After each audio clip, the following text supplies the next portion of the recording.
Puji Tuhan, matur suksma. Ya, kalian tahu, oleh karena kejadian di Padang kemarin, ya, penutupan atau pengrusakan terhadap rumah ibadah dan penganiayaan terhadap dua orang anak di kota Padang Sare, Sumatera Barat.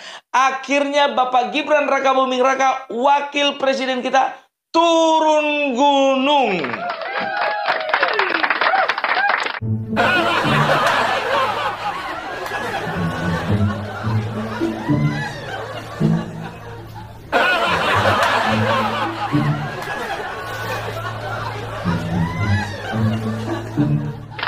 Kan udah aku bilang ya, jangan sempat berita tentang intoleransi itu kedengaran ke kupingnya Opung Parbelak. Nanti Opung Parbelak berkuar-kuar turun wakil presiden. Itu kemarin kuar-kuarnya Opung Parbelak itu belum kencang kali itu. Ya, kalau kencang kali langsung itu ke Bapak Presiden.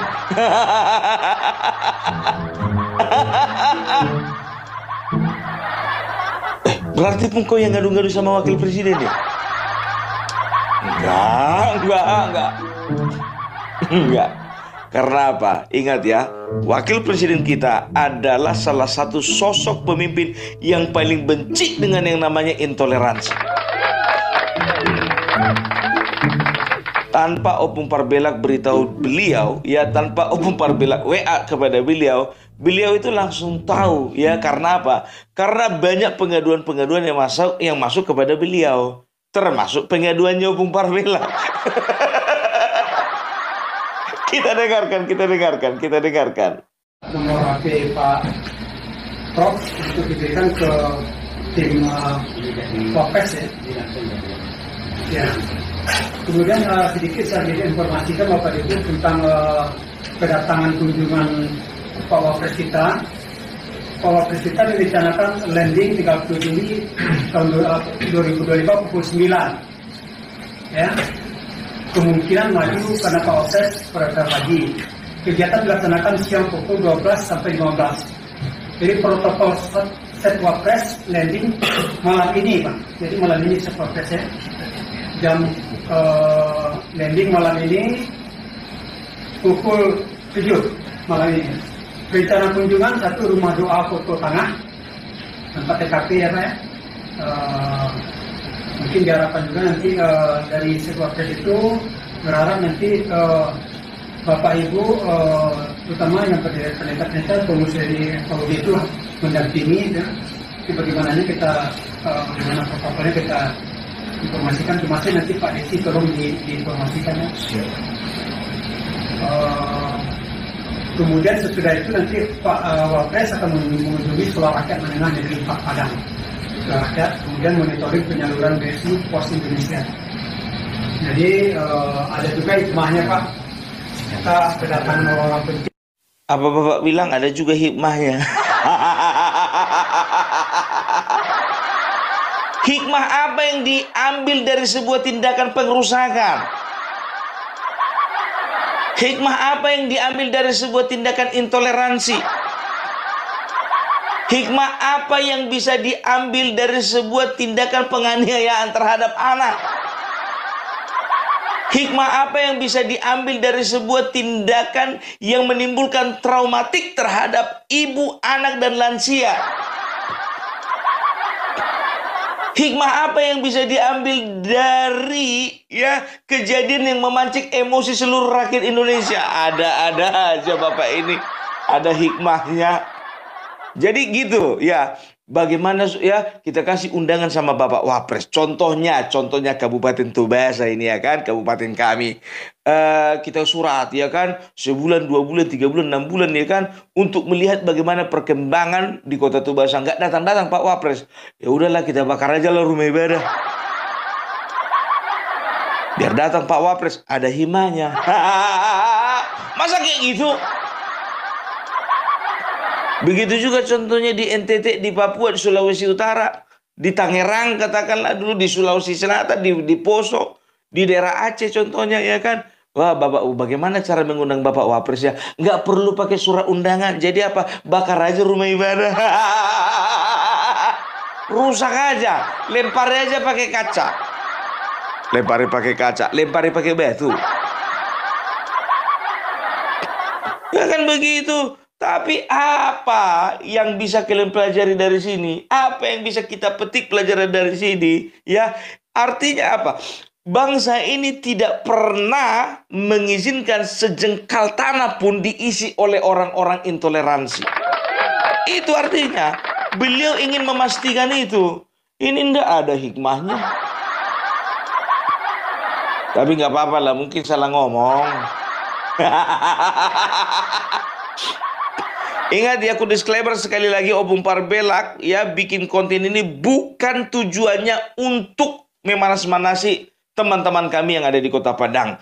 Ala ambo kece ambo ko cinto bana ka orang awak, ka orang Minang. Nan ado di Padang, nan ado di Bukit Tinggi, nan ado di Solo, nan ado di Sawalunto, nan ado di Painan, nan ado di Piaman, nan ado di daerah Singkarak, nan ado di daerah Alahan Panjang. Sadonyo. Jo kawan-kawan ambo, jo sana-sana ambo nan ado di seluruh wilayah Indonesia bahkan di dunia. Sadonyo orang Minang tuh sana awak.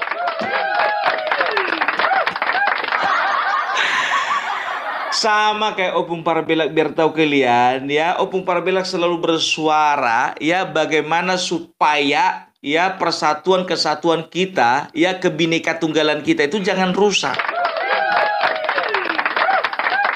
Oleh karena Opung Parbelak cinta sama teman-teman, ada di Bali, ada di Jawa, ada di Sumatera Utara, ada di Sulawesi, ada di Makassar, ya ada di Madura dan lain-lainnya. Mereka itu menunjukkan apresiasi mereka terhadap Opung Parbelak. Contohnya ini ya, ini Udeng Bali, ini baru datang kemarin. Ini bukti cintanya teman-teman saudara-saudaraku yang ada di Bali. Agamanya apa? Agamanya Hindu. Sukunya apa? Suku Bali. Beda dengan saya gitu loh. Saya bukan agama Hindu dan saya juga bukan suku Bali. Kan udah kelihatan mukanya kan. Ormas Kota Padang ini. Investigasi Kesatuan Ormas Kota Padang, warga 4 agama tersebut sudah sangat resah dengan keberadaan serta aktivitas GKSI yang digerakkan oleh Pendeta Fatia Rodaci. Sejak kapan kegiatan ibadah agama lain bisa membuat resah? Kalian itu harusnya resah oleh prostitusi, perjudian, klub malam. Bukan resah oleh ibadah agama lain. Artinya terbukti dong kalian itu intoleran. Jadi jelas ya, terbukti kejadian di Padang Sarai ini kasus intoleransi. Izin pendirian rumah tersebut diketahui warga adalah sebagai rumah pribadi atau tempat tinggal. Ini informasi penting yang kalian orang Kristen harus ketahui ya. Menurut SKB 2 Menteri, bab 1 pasal 3, kalian umat Kristen berdoa ibadah di rumah itu diperbolehkan dan tidak perlu minta izin siapapun. Umat Islam sholat di rumah boleh, begitu juga kalian umat Kristen ibadah nyanyi-nyanyi di rumah juga boleh. Jadi kalau ada yang larang kalian nyanyi di rumah dengan alasan peruntukan, itu murni intoleransi. Clear ya? Kami atas nama warga masyarakat meminta kepada pihak berwajib agar segera membebaskan warga Padang Sarai yang sedang ditahan. Oh, jadi setelah melakukan perusakan rumah, mecahin kaca, meneror penghuni rumah, bahkan sampai melukai 2 anak kecil, terus kalian minta pelaku dibebaskan gitu? Hei manusia-manusia biadab, pelaku harus dipenjara dan dihukum seberat-beratnya. Intoleransi kok dibela? Kemarin tanggal 27 Juli diserang warga intoleran. Warga merusak rumah, pecahkan kaca, bahkan menurut media sumber kita ada 2 anak dikabarkan terluka. Kenapa selalu terjadi di daerah yang ada barbarnya? Apakah karena banyak orang barbar? Kita cuma bisa berharap semoga bapak-bapak aparat penegak hukum bisa secepat Polres Sukabumi menangkap para pelaku. Anak kecil sampai ada yang terluka loh Pak. Semoga jadi atensi Pak Gubernur juga. Indonesia bukan negara Islam, Pak. Semua agama punya hak beribadah dimanapun dan siapapun tidak punya hak untuk melarang. Tolonglah Pak Wapres, mau sampai kapan dibiarkan seperti ini, Pak? Pak Wapres bantulah dorong agar pemerintah pusat terbitkan aturan yang lebih tegas menindak para pelaku Kristenfobia seperti ini. Ini bahaya loh Pak Wapres kalau dibiarkan terus seperti ini. Menghargai, ada FKUI di sini. Dan ini udah 2 kali Pak Prof. Ya. Yang menangani kasus di Baluaran itu saya sendiri. Ya. Yang saya tim pembela. Ya. Dan itu sudah diputus hukumannya itu 7 bulan. Ya. Dan saya katakan saat hari ini, untuk ini mungkin kami menghargai dalam hal perdamaian. Kami memaafkan. Proses hukum tetap kita lanjutkan. Besok kami laporkan di Polda.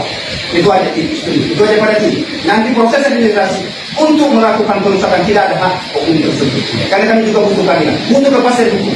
Setiap organisasi pasal 29 ayat 2, hak kami punya hak untuk bisa beribadah. Terima kasih Prof. Mohon maaf. Izin Prof. Izin Pak, sebentar melanjutkan aja Pak. Izin dulu. Izin. Saya menyampaikan diri saya Ketua Pemuda seluruh Sumatera Barat. Apapun saya izin, sama mungkin ada teman saya juga, dan warga kami juga yang sudah terlibat dalam hal ini, dan di lokasi juga sudah ada masa kita. Artinya bukan kita melakukan memportal, tapi kita hanya menetralisir, dan ini adalah rasa solidaritas untuk kalian. Jadi gini Pak, kami tidak tahu miskomunikasi antara Bapak dengan ini. Itu urusan nanti. Itu urusan kalian itu. Nanti di Polres. Dan begitu juga dengan izin segala macam itu dilindungi dalam undang-undang. Kita bebas menggunakan agama masing-masing. Kemudian yang kami perdebatkan dan kami perlu tegaskan pada malam hari ini adalah tindakan kriminal. Satu, perusakan. Kedua adalah pengeroyokan dan pengencaman. Anak-anak itu korbannya ada 2 Pak. Dan ini akan kami visum. Dan pada saat ini juga kami bukan tidak mau damai. Kami mau damai Pak. Kita orang yang damai di sini Pak. Kedua kali di Bangwaran kami bersama-sama dengan beliau. Kami juga yang turun. Kita damai. Tapi apakah tindakan kriminal dilindungi Pak? Saya mau tanya kepada Kapolsek dan Bapak Camat Informasi. Apa dilindungi Pak? Contoh lah, kalau kami melakukan seperti itu, Bapak mau terima damai? Tentu tidak Pak. Ya oknumnya yang harus dihukum. Dan ini jelas, ini malam ini juga kami temukan ke Polda Pak. Soal damai kita damai Pak. Kita tanda tangan sudah, tidak apa-apa. Nggak ada Enggak. Saya balik. Oke. Enggak, kami lanjut proses ke Polda Pak. Izin. Daripada kita lama-lama itu. Bukan kami tidak menghargai Bapak-Bapak di sini, tapi oknum yang telah melakukan ini kami tidak terima Pak. Kami juga ada masa Pak. Kalau itu. Tapi kami tidak melakukan tindakan Pak. Kami masih menunggu apa-apa. Kami masih menghormati Bapak-Bapak di sini. Izin Pak, terima kasih. Tambahan Pak, izin saya dari GAMKI, Gerakan Anak Muda Kristen Indonesia, yang DPC Kota Padang. Kami juga mendukung terkait dengan yang disampaikan oleh Pak Sekretaris DPC dan juga Ketua DPN, bahwasanya kami siap berdamai, tetapi dalam proses hukum tetap berjalan.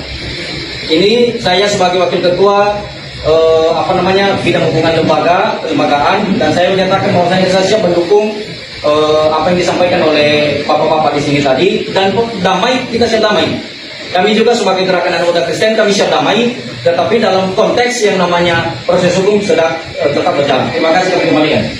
Ya, shalom teman-teman semua. Terima kasih sudah menonton video ini, dan kiranya video ini bisa menjadi pelajaran bagi kita semua, dan kiranya teman-teman dan para sahabat terus menyebarkan video ini dan mendukung video ini untuk dibagikan kepada banyak orang, supaya banyak orang yang mengetahui tentang informasi berita yang terjadi di negeri kita, dan kalau boleh dunia tahu atau seluruh dunia tahu bagaimana perbuatan atau kelompok-kelompok intoleran ini melakukan kekerasan kepada umat minoritas khususnya. Bahkan ada anak yang jadi korban dari tindakan kekerasan mereka.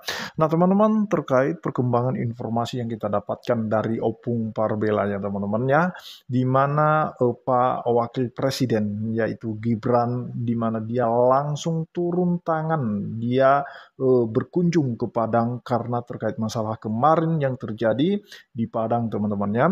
Dan puji Tuhannya teman-teman, itu masalah itu berkembang terus, dan proses hukum terus berjalan sesuai dengan hukum yang berlaku.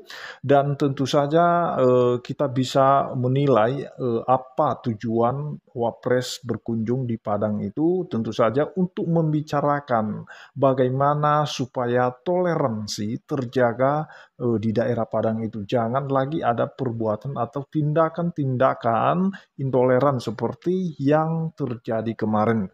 Nah teman-teman, harus ditindak tegas memang ya kelompok-kelompok ini. Kalau tidak ditindak tegas teman-teman, maka mereka akan semakin merajalela di berbagai wilayah yang ada di Indonesia, karena mereka merasa berkuasa. Dan anehnya ketika mereka melakukan pengerusakan tersebut, mereka berteriak-teriak atas nama Tuhan mereka. Nah teman-teman, saya juga bingung ya, kenapa orang-orang yang beragama fanatik seperti ini bisa ada di Indonesia teman-teman ya. Mereka menganggap bahwa ketika mereka sudah melakukan pelanggaran terhadap hukum, mereka melakukan kekerasan, itu sudah menjadi bentuk pembelaan mereka terhadap Tuhan mereka, terhadap agama mereka. Nah teman-teman, seharusnya orang yang beragama, harusnya perbuatannya itu tercermin disitulah ajaran agamanya, nilai-nilai kitab sucinya tercermin dari tindakan dan perbuatannya. Nah, teman-teman, kiranya kasus ini cepat-cepat diselesaikan dan setiap mereka yang melakukan tindakan atau oknum-oknum tertentu yang terlibat dalam insiden kemarin, ya memang harus ditindak tegas, diberikan hukuman yang sesuai dengan hukum yang berlaku, diproses secara hukum, ditangkap dan dipenjara. Nah, teman-teman, itu saja yang perlu saya sampaikan, dan kita sudah melihat tadi ya ada perbaikan di gereja GKSI tersebut, sudah ada mulai dibuat pagarnya, diperbaiki semua, dicat ulang, dan biarlah ini yang terakhir kalinya, jangan sampai ada kedua, ketiga, dan seterusnya, jangan sampai ada lagi kejadian tersebut. Itu saja yang perlu saya sampaikan, kiranya Tuhan Yesus memberkati kita semua. Shalom.